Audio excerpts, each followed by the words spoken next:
ಎಲ್ಲರಿಗೂ ನಮಸ್ಕಾರ. ಇಂದಿನ ಸ್ಕ್ರ್ಯಾಚ್ ಸೆಷನ್ಗೆ ಸ್ವಾಗತ. ಇಲ್ಲಿಯವರೆಗೆ ನಾವು ಸ್ಕ್ರ್ಯಾಚ್ ಸಾಫ್ಟ್ವೇರ್ ಮೂಲಕ ಹೇಗೆ ಒಂದು ಕಥೆಗಳನ್ನು ರಚಿಸುವುದು ಹಾಗೂ ಗೇಮ್ಸ್ಗಳನ್ನು ಕ್ರಿಯೇಟ್ ಮಾಡುವುದು ಮತ್ತು ಸಮಾಜ ಮತ್ತು ವಿಜ್ಞಾನಕ್ಕೆ ಸಂಬಂಧಿಸಿದಂತಹ ವಿಷಯಗಳನ್ನು ನಾವು ಹೇಗೆ ಸ್ಕ್ರ್ಯಾಚ್ ಮೂಲಕ ರಚಿಸಬಹುದು ಎಂಬುದನ್ನು ತಿಳಿದುಕೊಂಡಿದ್ದೇವೆ. ಇಂದಿನ ಕ್ಲಾಸ್ನಲ್ಲಿ ನಾವು ಮ್ಯಾಥ್ಸ್ಗೆ ಸಂಬಂಧಿಸಿದಂತಹ ವಿಷಯಗಳನ್ನು ನಾವು ಸ್ಕ್ರ್ಯಾಚ್ ಮೂಲಕ ಹೇಗೆ ಕಲಿತ್ಕೊಳ್ಬಹುದು ಎಂಬುದನ್ನು ನೋಡೋಣ. ಸ್ಕ್ರ್ಯಾಚ್ ಸೆಷನನ್ನು ಸ್ಟಾರ್ಟ್ ಮಾಡೋದಕ್ಕಿಂತ ಮುಂಚೆ ಪೈ ಚಾರ್ಟ್ ಮೂಲಕ ನಾವು ಡೇಟಾವನ್ನು ಯಾವ ರೀತಿ ರಿಪ್ರೆಸೆಂಟ್ ಮಾಡಬೇಕು ಎಂಬುದನ್ನು ನೋಡೋಣ. ನೀವೀಗಾಗಲೇ 8 ಮತ್ತು 9ನೇ ತರಗತಿಯಲ್ಲಿ ಹೇಗೆ ಒಂದು ಇನ್ಫಾರ್ಮೇಷನನ್ನು ಗ್ರಾಫ್ಗಳಲ್ಲಿ ರಿಪ್ರೆಸೆಂಟ್ ಮಾಡಬಹುದು ಎಂಬುದರ ಬಗ್ಗೆ ಈಗಾಗಲೇ ಅಧ್ಯಯನ ಮಾಡಿದ್ದೀರಿ. ಇಂದಿನ ಸೆಷನ್ನಲ್ಲಿ ನಾವು ಅದರ ಬಗ್ಗೆ ಸ್ವಲ್ಪ ನಾವು ಒಂದು ಇನ್ಫಾರ್ಮೇಷನನ್ನು ಬೇರೆ ಬೇರೆ ರೀತಿಯಾದ ಗ್ರಾಫ್ಗಳಲ್ಲಿ ರಿಪ್ರೆಸೆಂಟ್ ಮಾಡ್ಬೋದು. For example pie chart, bar graph and line graph etcetera. ಇಲ್ಲಿ ನಾವು 2 ರೀತಿಯಾದ ರಿಪ್ರೆಸೆಂಟೇಷನ್ಗಳನ್ನು ನೋಡ್ಬೋದು. ಮೊದಲನೇದಾಗಿ ಪೈ ಚಾರ್ಟ್ನಲ್ಲಿ ಹೇಗೆ ಒಂದು ಫೇವರೇಟ್ ಟೈಪ್ ಆಫ್ ಮೂವೀಸ್ಗಳನ್ನು ರಿಪ್ರೆಸೆಂಟ್ ಮಾಡಿದ್ದಾರೆ ಎಂಬುದನ್ನು ನೋಡಿ. ಇಲ್ಲಿ 20% ಮೆಂಬರ್ಸ್ ಕಾಮಿಡಿ ಮೂವೀಸ್ಗಳನ್ನು ಇಷ್ಟಪಟ್ಟರೆ, ಅದೇ ರೀತಿ 25% ಮೆಂಬರ್ಸ್ ಆ್ಯಕ್ಷನ್ ಮೂವೀಸ್ನ ಇಷ್ಟಪಡ್ತಾರೆ ಆ್ಯಂಡ್ 30% ಮೆಂಬರ್ಸ್ ರೊಮ್ಯಾಂಟಿಕ್ ಮೂವಿ ಇಷ್ಟಪಡ್ತಾರೆ. ಹಾಗೆ ಡ್ರಾಮಾನ 5% ಮೆಂಬರ್ಸ್ ಇಷ್ಟಪಡ್ತಾರೆ. ಈ ರೀತಿ ಟೋಟಲ್ ಮೆಂಬರ್ಸ್ಗಳನ್ನು ಪ್ಲೇಸ್ಗಳನ್ನು ಅಲೋಟ್ ಮಾಡಿದ್ದಾರೆ. ಅದೇ ರೀತಿಯಾಗಿ ಬಾರ್ ಗ್ರಾಫ್ನಲ್ಲೂ ಕೂಡ ಕಾಮಿಡಿ, ಆ್ಯಕ್ಷನ್, ರೊಮ್ಯಾನ್ಸ್ ಮತ್ತು ಡ್ರಾಮಾ ಈ ತರಹದ ಮೂವಿಗಳನ್ನು ಎಷ್ಟು ಜನರು ಇಷ್ಟಪಡ್ತಾರೆ ಅನ್ನೋದನ್ನು ಇಲ್ಲಿ ರಿಪ್ರೆಸೆಂಟ್ ಮಾಡಿದ್ದಾರೆ.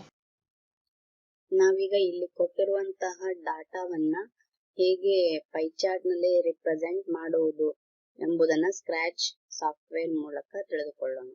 ಈಗಾಗಲೇ ನೀವು ಈ ಎಲ್ಲ ಇನ್ಸ್ಟ್ರಕ್ಷನ್ಸ್ಗಳನ್ನು ಹೇಗೆ ಯೂಸ್ ಮಾಡೋದು ಎಂಬುದನ್ನು ಇಂದಿನ ಕ್ಲಾಸ್ಗಳಲ್ಲಿ. ಮೊದಲಿಗೆ ನಾವು ಈ ಒಂದು ಟಾಪಿಕ್ಗೆ ಟೈಟಲನ್ನು ಹೇಗೆ ಕೊಡೋದು ಎಂಬುದನ್ನು ನೋಡೋಣ. Select back drop, then go to ಇಲ್ಲಿ ಬ್ಯಾಕ್ ಡ್ರಾಪ್ಸ್ಗೆ ಹೋಗಿ ಟೆಕ್ಸ್ಟ್ ಸಿಂಬಲನ್ನು ಸೆಲೆಕ್ಟ್ ಮಾಡಿ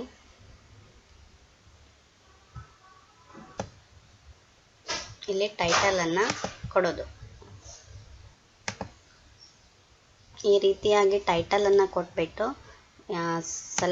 ಇದನ್ನು ಸೆಲೆಕ್ಟ್ ಮಾಡಿ ನೀವು ಟೈಟಲನ್ನು ಎಲ್ಲಿ ಪ್ಲೇಸ್ ಮಾಡಬೇಕಂತ ಅಂದ್ಕೊಂಡಿದ್ದೀರಿ ಅಲ್ಲಿ ಪ್ಲೇಸ್ ಮಾಡಿ.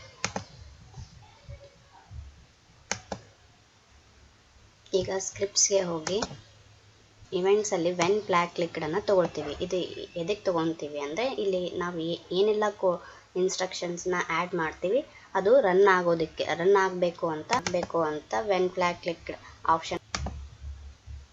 ಈಗ ನಾವು ಮೋಷನ್ಗೆ ಹೋಗಿ ಪಾಯಿಂಟ್ ಇನ್ ಡೈರೆಕ್ಷನ್ 90 ಡಿಗ್ರಿ ಇದನ್ನು ತಗೊಳ್ಳೋಣ. ಯಾಕಂದರೆ ನಮ್ಮ ಸ್ಪ್ರೈಟ್ 90 ಡಿಗ್ರಿ ಡೈರೆಕ್ಷನ್ನಲ್ಲಿ ನಿಂತ್ಕೋಬೇಕು ಅಂತ ತೊಗೊಳ್ತೀವಿ. ಹಾಗೆ ನಾವು ಇಲ್ಲಿ ಪೈ ಚಾರ್ಟ್ ಡ್ರಾ ಮಾಡೋದಕ್ಕೆ ಪೆನ್ನನ್ನು ಯೂಸ್ ಮಾಡೋದ್ರಿಂದ ಕ್ಲಿಯರ್ ಆ್ಯಂಡ್ ಪೆನ್ ಅಪ್ ಆಪ್ಷನನ್ನು ತೊಗೊಳ್ತಿದ್ದೀವಿ. ಕ್ಲಿಯರ್ ಯಾಕೆ ತೊಗೊತಿದ್ದೀವಿ ಅಂದರೆ ನಮ್ಮ ಇನಿಷಿಯಲಿ ಮುಂಚೆ ಏನಾದರೂ ಡ್ರಾ ಮಾಡಿದ್ದು ಸ್ಟೋರ್ ಆಗಿತ್ತಂದರೆ ಅದು ಡಿಲೀಟ್ ಆಗಲಿ ಅಂತಂದೇಳಿ ಕ್ಲಿಯರ್ ಆಪ್ಷನನ್ನು ತೊಗೊಳ್ತಿದ್ದೀವಿ. ಈಗ ನಾವು ನಮ್ಮದು ಕ್ಯಾಟ್ ಆರಂಭದಲ್ಲಿ ಎಲ್ಲಿ ನಿಂತಿರಬೇಕು, ನಾವು ರನ್ ಮಾಡೋದಕ್ಕಿಂತ ಮುಂಚೆ ಎಲ್ಲಿ ನಿಂತಿರಬೇಕು ಅನ್ನೋ ಒಂದು ಈ ಪ್ಲೇಸನ್ನು ನಾವಿಲ್ಲಿ ತಗೊಳ್ಬೋದು. ಮೋಷನ್ಗೆ ಹೋಗಿ ಗ್ಲೈಡ್ 1 ಸೆಕೆಂಡ್ ಈ ಇನ್ಸ್ಟ್ರಕ್ಷನ್ನ ಪ್ಲೇಸ್ ಮಾಡೋಣ. ಈಗ ನಾವು ಡಾಟಾ ಲಿಸ್ಟನ್ನು ಹೇಗೆ ಕ್ರಿಯೇಟ್ ಮಾಡೋದು ಎಂಬುದನ್ನು ನೋಡೋಣ. ನಾವು ಎಷ್ಟು ಡೇಟಾವನ್ನು ಹಾಕಬೇಕು ಅಂತ ಮಾಡಿದ್ದೀವಿ ಅನ್ನೋ ಒಂದು ಕೌಂಟನ್ನು ತಗೊಳ್ಳೋದಕ್ಕೆ ಒಂದು ವೇರಿಯೇಬಲನ್ನು ಮಾಡ್ಕೊಳ್ಳೋಣ, ಕೌಂಟ್. ಅದೇ ರೀತಿಯಾಗಿ ನಾವು ಅವೆಲ್ಲ ವ್ಯಾಲ್ಯೂಸನ್ನು ಸ್ಟೋರ್ ಮಾಡೋದಕ್ಕೆ ಒಂದು ಡಾಟಾ ಲಿಸ್ಟನ್ನು ಮಾಡ್ಕೊಳ್ಳೋಣ. Data list. ಈಗ ನಾವು ಒಂದು ಎಷ್ಟು ಐಟಮ್ಸ್ನ ಸ್ಟೋರ್ ಮಾಡಬೇಕು ಅಂತ ಅಂದ್ಕೊಂಡಿದ್ವಿ ಅದನ್ನ ಕೌಂಟ್ ಆಗಿ ತೊಗೊಂಡಿದ್ದೀವಿ. ಹಾಗೆ ಯಾವ್ಯಾವ ಡಾಟಾಸ್ನ ಇಲ್ಲಿ ಪ್ಲೇಸ್ ಮಾಡಬೇಕು ಅನ್ನೋದಕ್ಕೋಸ್ಕರ ಇಲ್ಲಿ ಡಾಟಾ ಲಿಸ್ಟನ್ನು ತೊಗೊಂಡಿದ್ವಿ. ಯಾವ ರೀತಿ ಬೇಕಾಗಿ ಆ ರೀತಿ ಪ್ಲೇಸ್ ಮಾಡಬಹುದು. ಮೊದಲಿಗೆ ನಾವು ಇಲ್ಲಿ ಹಿಂದೆ ರನ್ ಮಾಡಿದ ಡಾಟಾ ಐಟಮ್ಸ್ ಇದನ್ನೇ ಅದನ್ನು ಡಿಲೀಟ್ ಮಾಡಬೇಕು ಅನ್ನೋದಕ್ಕೋಸ್ಕರ ಇದನ್ನು ಡಿಲೀಟ್ ಡಾಟಾ ಲಿಸ್ಟ್ ಆಪ್ಷನನ್ನು ತಗೊಳ್ಳೋಣ. ಈಗ ನಾವು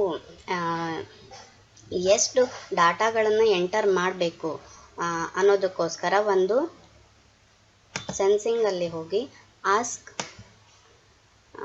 ಎಂಟರ್ ದ ಲಿಮಿಟ್ ಅಂದರೆ ನಾವಿಲ್ಲಿ ಡಾಟಾ ಲಿಸ್ಟಲ್ಲಿ ಎಷ್ಟು ಡಾಟಾ ಐಟಮ್ಸ್ನ ಎಂಟರ್ ಮಾಡಬೇಕು ಅಂತ ಅಂದ್ಕೊಂಡಿದ್ದೀವಿ, ಎಷ್ಟು ಡಾಟಾ ಐಟಮ್ಸ್ನ ಎಂಟರ್ ಮಾಡಬೇಕು ಅಂತ ಕೇಳಬೇಕು. ಅದಕ್ಕೋಸ್ಕರ ನಾವು ಈ ಒಂದು ಆಪ್ಷನನ್ನು ತೊಗೊಂಡಿದ್ದೀವಿ.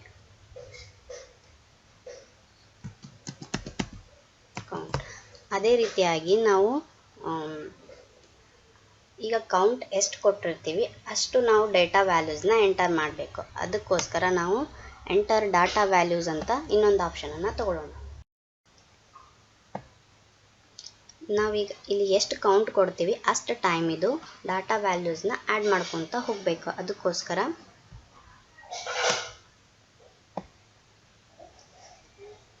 ಸೆನ್ಸಿಂಗಲ್ಲಿ ಆನ್ಸರ್ ಅಂತ ಒಂದು ಆಪ್ಷನ್ ಇದೆ, ಇದನ್ನು ಕೊಡೋಣ. ನಾವು ಕೌಂಟ್ ಎಷ್ಟು ಕೊಟ್ಟಿರ್ತೀವಿ ಅಷ್ಟು ಟೈಮು ಈ ಲೂಪು ರಿಪೀಟ್ ಆಗ್ತಾಯಿದೆ. ಈಗ ನಾವು ಡಾಟಾ ವ್ಯಾಲ್ಯೂಸ್ ಎಂಟರ್ ಮಾಡಿರೋದು ನಮಗೆ ವಿಸಿಬಲ್ ಆಗಬೇಕು, ಈ ಡಾಟಾ ಲಿಸ್ಟ್ನಲ್ಲಿ ಕಾಣಿಸ್ಬೇಕು. ಅದಕ್ಕೋಸ್ಕರ ನಾವು add answer to the data list ಅಂತ ಕೊಡೋಣ. ಸೆನ್ಸಿಂಗಲ್ಲಿ ಹೋಗಿ ನಾವೀಗ ಡಾಟಾ ವ್ಯಾಲ್ಯೂಸ್ ಯಾವ್ದು ಕೊಡ್ತೀವಿ ಅವು ಎಲ್ಲ ಡಾಟಾ ಲಿಸ್ಟ್ಗೆ ಆ್ಯಡ್ ಆಗುತ್ತೆ. ಈಗ ನಾವು ರನ್ ಮಾಡಿ ನೋಡೋಣ. It's asking enter the value of count, give 4. ಈಗ ನಾವು ವ್ಯಾಲ್ಯೂಸು 4 ಕೊಟ್ಟಿದ್ದೀವಿ, ಕೌಂಟ್ಸ್ ಎಷ್ಟಿದ್ದಾವೆ ಅಂತ. ನಮ್ಮ ಡಾಟಾ ಲಿಸ್ಟ್ನಲ್ಲಿ ನಾವು ಈಗ 4 ವ್ಯಾಲ್ಯೂಸ್ನ ಆ್ಯಡ್ ಮಾಡಬೇಕು ಅಂತ ಅಂದ್ಕೊಂಡಿದ್ದೀವಿ. ಈಗ ನಾವು 4 ಅಂತ ಕೊಟ್ಟಿರೋ ವ್ಯಾಲ್ಯೂ ಇಲ್ಲಿ ರಿಪೀಟ್ ಆನ್ಸರ್ ಇದೆಯಲ್ಲ ಇಲ್ಲಿ ಬರುತ್ತೆ.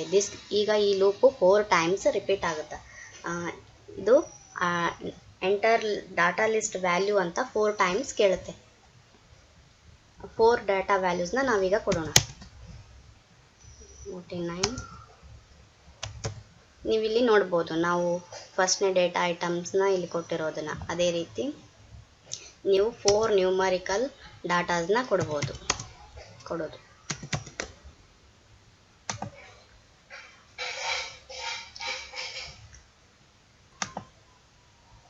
ಈಗ ನಾವು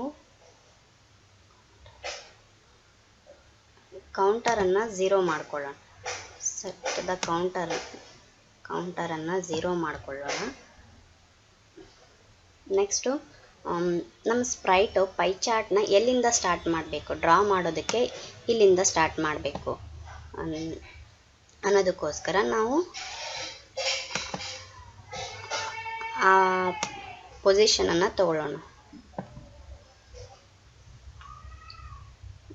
ಪೊಸಿಷನ್ನ ತಗೊಂಡು ಕ್ಲಿಯರ್ ಅನ್ನೋ ಆಪ್ಷನ್, ಏನಾದರೂ ಇನಿಷಿಯಲಿ ರನ್ ಮಾಡಿದ್ವಿದ್ರೆ ಅವು ಕ್ಲಿಯರ್ ಆಗಬೇಕು ಅನ್ನೋದಕ್ಕೋಸ್ಕರ ಕ್ಲಿಯರ್ ಆಪ್ಷನನ್ನು ಈಗ ನಾವು ಇಲ್ಲಿರೋ ಎಲ್ಲ ನ್ಯೂಮರಿಕಲ್ ಡಾಟಾಸನ್ನು ಆ್ಯಡ್ ಮಾಡೋಣ. ಆ್ಯಡ್ ಮಾಡಬೇಕು ಅಂದರೆ ಒಂದು ವೇರಿಯೇಬಲ್ ಆ್ಯಡ್ ಮಾಡಿದ್ದು ನಮಗೆ ಶೋ ಆಗಬೇಕು ಅನ್ನೋದಕ್ಕೋಸ್ಕರ ಇನ್ನೊಂದು ವೇರಿಯೇಬಲನ್ನು ತಗೊಳ್ಳೋಣ, ಸಮ್ ಆಫ್ ಲಿಸ್ಟ್.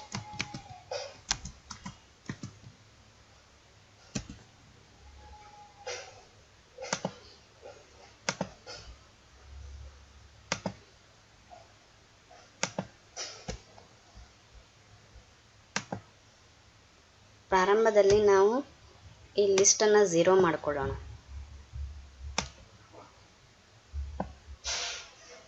ನೆಕ್ಸ್ಟು ಕೌಂಟನ್ನು ಕೂಡ 0 ಮಾಡ್ಕೊಳ್ಳೋಣ.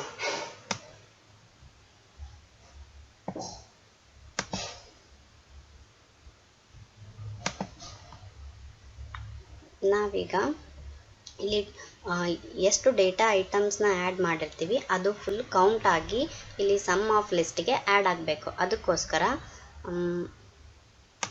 ಫಸ್ಟು ನಾವು ಕೌಂಟರ್ನ ಚೇಂಜ್ ಕೌಂಟ್ ಬೈ 1 ಅಂತ ತಗೊಳ್ಳೋಣ.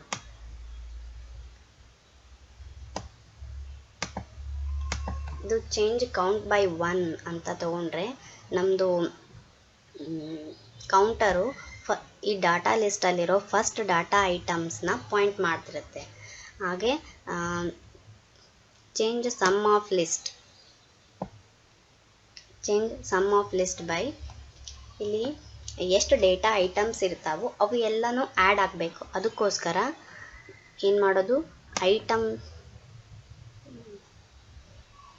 ಐಟಮ್ಸ್ ಆಫ್ ಕೌಂಟ್ ಲಿಸ್ಟ್,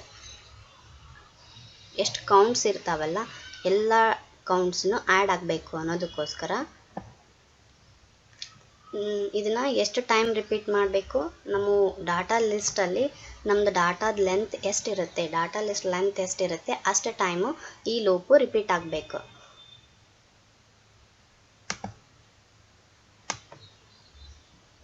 ಆಗ ಮಾತ್ರ ನಾವು ಟೋಟಲ್ ಸಮ್ ಆಫ್ ಲಿಸ್ಟಿಗೆ ಆ್ಯಡ್ ಮಾಡ್ಬೋದು.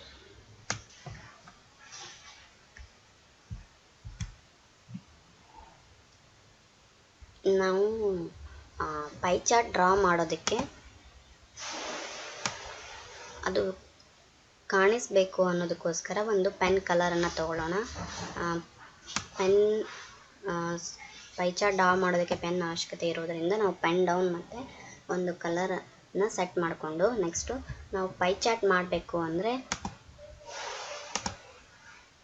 ನಾವು ಒಂದು ಆ್ಯಂಗಲನ್ನು ಕ್ರಿಯೇಟ್ ಮಾಡ್ಕೋಬೇಕು. ಆ್ಯಂಗಲನ್ನು ಹೇಗೆ ಕ್ರಿಯೇಟ್ ಮಾಡೋದು, ಮೊದಲಿಗೆ ಆ್ಯಂಗಲ್ ಅಂತ ಒಂದು ವೇರಿಯೇಬಲನ್ನು ಮಾಡ್ಕೊಳ್ಳೋಣ.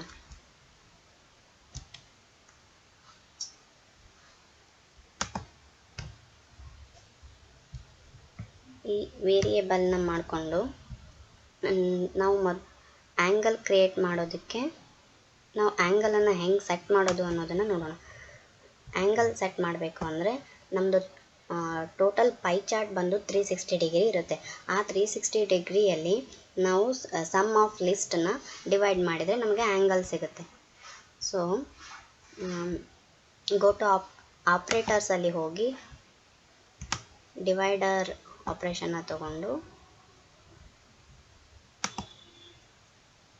360 divide by sum of list ಮಾಡಿದರೆ ನಮಗೆ ಒಂದು ಆ್ಯಂಗಲ್ ಸಿಗುತ್ತೆ. ಇದನ್ನು ನಾವು ಆ್ಯಂಗಲ್ ಅಂತ ಕೊಡೋಣ. ಈ ರೀತಿ ಒಂದು ಆ್ಯಂಗಲ್ ಮಾಡ್ಕೊಳೋದ್ರಿಂದ ನಾವು ಪೈ ಚಾರ್ಟ್ ಮಾಡೋದಕ್ಕೆ ರಿಪ್ರೆಸೆಂಟ್ ಮಾಡಬಹುದು. ಮೊದಲಿಗೆ ನಾವು ಕೌಂಟರನ್ನು 0 ಮಾಡ್ಕೊಳ್ಳೋಣ. ನೆಕ್ಸ್ಟು ಕೌಂಟರನ್ನು ಚೇಂಜ್ ಮಾಡೋಣ. ಕೌಂಟರ್ ರೀತಿ ಚೇಂಜ್ ಕೌಂಟರ್ ಬೈ 1 ಅಂದರೆ ಕೌಂಟರ್ ಈಗ ಫಸ್ಟ್ ಡೇಟಾ ಎಲಿಮೆಂಟ್ಸ್ ಫಸ್ಟ್ನೇ ಡಾಟಾ ಲಿಸ್ಟಲ್ಲಿರೋ ಮೊದಲನೇ ಡಾಟಾವನ್ನು ಪಾಯಿಂಟ್ ಮಾಡ್ತಿರುತ್ತೆ. ಈಗ ನಾವು ಮೊದಲನೇ ಡಾಟಾವನ್ನು ಪಾಯಿಂಟ್ ಮಾಡ್ತಿರುತ್ತೆ. ಅದನ್ನು ಪೆನ್ ಡೌನ್ ಡ್ರಾ ಮಾಡೋದಕ್ಕೆ ಪೆನ್ ಡೌನ್ ಅಂತ ತಗೊಳ್ಳೋಣ. ಮೊದಲನೇ ಡಾಟಾ ಐಟಮ್ನ ನಾವು ರಿಪ್ರೆಸೆಂಟ್ ಮಾಡೋದಕ್ಕೆ ಪೆನ್ ಡೌನ್ ಅಂತ ತಗೊಳ್ಳೋಣ. ಮೊದಲನೇ ಡಾಟಾ ಐಟಮ್ ಇರುತ್ತಲ್ಲ ಅದು ಡ್ರಾ ಆಗಿದ್ದು ವಿಸಿಬಲ್ ಆಗೋದಕ್ಕೆ ಅದನ್ನೇ 100 ಸ್ಟೆಪ್ಪು ಫಾರ್ವರ್ಡ್ ಮತ್ತು 100 ಸ್ಟೆಪ್ ಬ್ಯಾಕ್ವರ್ಡ್ ಆಗಿ ಮಾಡೋಣ.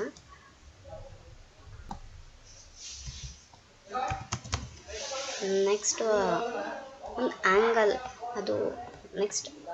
ಆ್ಯಂಗಲನ್ನು ಟರ್ನ್ ಮಾಡ್ಕೊಳ್ಳೋಣ. 100 ಸ್ಟೆಪ್ ಬ್ಯಾಕ್ವರ್ಡ್ ಮತ್ತು ಫಾರ್ವರ್ಡ್ ಹೋಗಿಂದೆ ಅದು ಆ್ಯಂಗಲನ್ನು ಕ್ರಿಯೇಟ್ ಮಾಡ್ಕೋಬೇಕು. ಟರ್ನ್ ಆಗಬೇಕು. ಆ್ಯಂಗಲಲ್ಲಿ ನಾವೀಗ ಆ್ಯಂಗಲ್ ಆಲ್ರೆಡಿ ಫೈಂಡ್ ಮಾಡಿದ್ವಲ್ಲ, ಅಷ್ಟು ಆ್ಯಂಗಲ್ಲು ಇದು ಟರ್ನ್ ಆಗಬೇಕು. ನಾವು ಈ ಕೋಡು ಯಾವ ರೀತಿ ವರ್ಕ್ ಆಗುತ್ತೆ ಎಂಬುದನ್ನು ಚೆಕ್ ಮಾಡೋಣ. ಫಸ್ಟು ಮೊದಲಿಗೆ ನಾವು ಈ ಕೋಡನ್ನು ರನ್ ಮಾಡೋಣ. ಇಲ್ಲಿವರೆಗೆ ಹೇಗೆ sum of list total data ಲಿಸ್ಟನ್ನು ಆ್ಯಡ್ ಮಾಡಿಕೊಳ್ಳುತ್ತೆ ಎಂಬುದನ್ನು ನೋಡೋಣ. ನಾವು ಈಗ ರನ್ ಮಾಡೋಣ. ಇಲ್ಲಿ ಕೌಂಟನ್ನು ಆ್ಯಡ್ ಮಾಡೋದಕ್ಕೆ ನಾವೀಗ 4 ಡಾಟಾ ವ್ಯಾಲ್ಯೂಸ್ನ ಕೊಡೋಣ. ಅದಕ್ಕೋಸ್ಕರ 4 ಅಂತ ಕೊಟ್ಟೆ ಕೌಂಟ್. ನೆಕ್ಸ್ಟು 56 ನಾನು ಡಾಟಾ ಲಿಸ್ಟನ್ನ ಕ್ರಿಯೇಟ್ ಮಾಡ್ಕೊಳ್ತೀನಿ. ನಾವು ಕೌಂಟ್ 4 ಅಂತ ಕೊಟ್ಟಿರೋದಕ್ಕೆ ನಾವು 4 ಡಾಟಾ ಐಟಮ್ಸ್ನ ಆ್ಯಡ್ ಮಾಡ್ಬೋದು. 4 ಡೇಟಾ ಲಿಸ್ಟ್ಗಳನ್ನು ಆ್ಯಡ್ ಮಾಡ್ಬೋದು. ಈಗ ನೀವು ನೋಡ್ಬೋದು ಕ್ಯಾಟು ನಾವಿಲ್ಲಿ ಪೊಸಿಷನ್ ಕೊಟ್ಟಿರೋದ್ರಿಂದ, ಇಲ್ಲಿಂದ ಪೈ ಚಾರ್ಟ್ ಸ್ಟಾರ್ಟ್ ಮಾಡಬೇಕು ಅಂತ ಪೊಸಿಷನ್ ಕೊಟ್ಟಿರೋದ್ರಿಂದ ಇಲ್ಲಿ ಕ್ಯಾಟು ಇಲ್ಲಿಂದ ಇಲ್ಲಿಗೆ ಹೋಗಿ, ಈ ಸ್ಪ್ರೈಟು ಇಲ್ಲಿದ್ದು ಇಲ್ಲಿಗೆ ಹೋಯ್ತು. ಹಾಗೆ ನಮ್ಮದು ಸಮ್ ಆಫ್ ಲಿಸ್ಟು ಇಲ್ಲಿ ನಾವು ಟೋಟಲ್ ಎಲಿಮೆಂಟ್ಸ್ ಎಷ್ಟು ಕೊಟ್ಟಿದ್ದೀವಿ ಅಷ್ಟು ಆ್ಯಡ್ ಆಯಿತು. ಈಗ ನಾವು ಆ್ಯಂಗಲ್ನ ಯಾವ ರೀತಿ ಮಾಡ್ಕೊಂಡಿದ್ದೀವಲ್ಲ, ಇದು ಯಾವ ರೀತಿ ವರ್ಕ್ ಆಗುತ್ತೆ ಅನ್ನೋದನ್ನು ನೋಡೋಣ. ಇಲ್ಲಿ 360 ಒಂದು ಆ್ಯಂಗಲ್ ವೇರಿಯೇಬಲಲ್ಲಿ ನಮ್ಮದು ಆ್ಯಂಗಲ್ ಕ್ಯಾಲ್ಕುಲೇಷನ್ ಯಾವ ರೀತಿ ಆಗಿದೆ ಅನ್ನೋದನ್ನು ನೋಡೋಣ. ರನ್ ಮಾಡಿದರೆ ಇಲ್ಲಿ ನಮಗೆ ಆ್ಯಂಗಲಲ್ಲಿ ಕೂಡ ಕಾಣಿಸುತ್ತೆ. ಇದು ನಮ್ಮದು ಪೈ ಚಾರ್ಟಿಂದು ಆ್ಯಂಗಲ್ ಕ್ರಿಯೇಷನ್ ಆಯಿತು. ಈಗ ಮೊದಲಿಗೆ ನಾವು ಮೊದಲನೇ ಡೇಟಾ ಎಲಿಮೆಂಟನ್ನ ಯಾವ ರೀತಿ ರಿಪ್ರೆಸೆಂಟ್ ಮಾಡೋದು. ಇಲ್ಲಿ ನಾವು ಆ್ಯಂಗಲ್ ರಿಪ್ರೆಸೆಂಟ್ ಮಾಡೋದಕ್ಕಿಂತ ಮುಂಚೆ ಇದು ಯಾವ ರೀತಿಯಾಗಿ 100 ಸ್ಟೆಪ್ ಬ್ಯಾಕ್ವರ್ಡ್ ಆ್ಯಂಡ್ ಫಾರ್ವರ್ಡ್ ಹೋಗುತ್ತೆ ಎಂಬುದನ್ನು ನೀವು ನೋಡ್ಬೋದು. ಇಲ್ಲಿ ಮೊದಲನೇ ಎಲಿಮೆಂಟ್ ಅಷ್ಟೇ ಡ್ರಾ ಆಗುತ್ತೆ ಇಲ್ಲಿ ಅಷ್ಟೇ.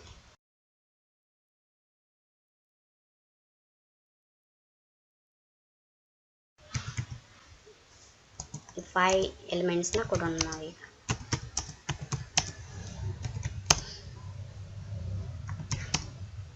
It will go here and go 100 step backward and forward, ಮತ್ತು ಅದು ಮೊದಲನೇ ಪೊಸಿಷನ್ಗೆ ಬಂದು ನಿಲ್ಲುತ್ತೆ. ಈಗ ನಾವು ರೊಟೇಷನ್ ಆ್ಯಂಗಲ್ನ ಕೊಡೋಣ. ಈಗ ನಾವು ಆಲ್ರೆಡಿ ಆ್ಯಂಗಲ್ ಫೈಂಡ್ ಮಾಡಿದ್ದೀವಲ್ಲ, ಈಗ ನೀವು ನೋಡ್ಬೋದು ಇದು 90 ಡಿಗ್ರಿ ಡೈರೆಕ್ಷನಲ್ಲಿ ನಿಂತಿದೆ. ಈ ಆ್ಯಂಗಲಲ್ಲಿ ಅದು ಟರ್ನ್ ಆಗಬೇಕು ಅನ್ನೋದಕ್ಕೋಸ್ಕರ ನಾವು ಟರ್ನ್ ಆ್ಯಂಗಲ್ ಅಂತ ಕೊಡೋಣ.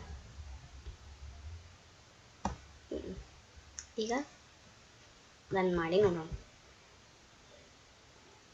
ಫಸ್ಟ್ ನಾವು ವ್ಯಾಲ್ಯೂಸ್ನ ಎಂಟರ್ ಮಾಡಬೇಕು.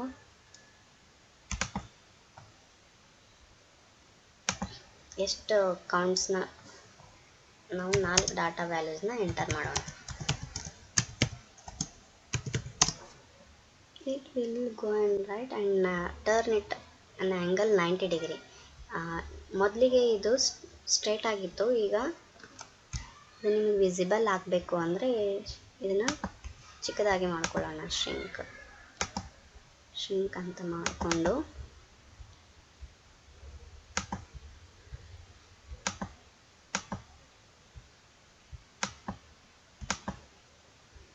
ಈಗ ಇದು 1.3 ಆ್ಯಂಗಲಲ್ಲಿ ಟರ್ನ್ ಆಗಿದೆ. ಇದು ಒಂದೇ ಸಾರಿ ಅಷ್ಟೇ ಟರ್ನ್ ಆಯಿತು. ಇದು ನಮ್ಮದು ಫಸ್ಟ್ನೇ ಡೇಟಾ ಎಲಿಮೆಂಟ್ ಎಷ್ಟು 85 ಇದೆ. 85 ಟೈಮ್ಸು ಇದು ಈ ರೀತಿಯಾಗಿ ಡ್ರಾ ಮಾಡಬೇಕು. ಅದಕ್ಕೆ ನಾವು ಏನು ಮಾಡೋದು, ಕಂಟ್ರೋಲಲ್ಲಿ ಹೋಗಿ ರಿಪೀಟನ್ನು ಹಾಕೋಣ. ನಮ್ಮದು ಫಸ್ಟ್ ಡೇಟಾ ಎಲಿಮೆಂಟು,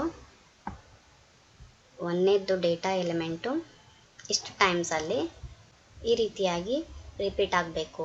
ಈಗ ರನ್ ಮಾಡಿ ನೋಡಿ. ಯಾವುದಾದ್ರೂ 4 ವ್ಯಾಲ್ಯೂಸ್ ಕೊಡೋಣ.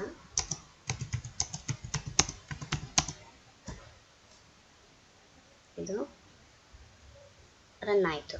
ಈಗ ಮೊದಲನೇ ಡೇಟಾ ಎಲಿಮೆಂಟು ರನ್ ಆಯಿತು.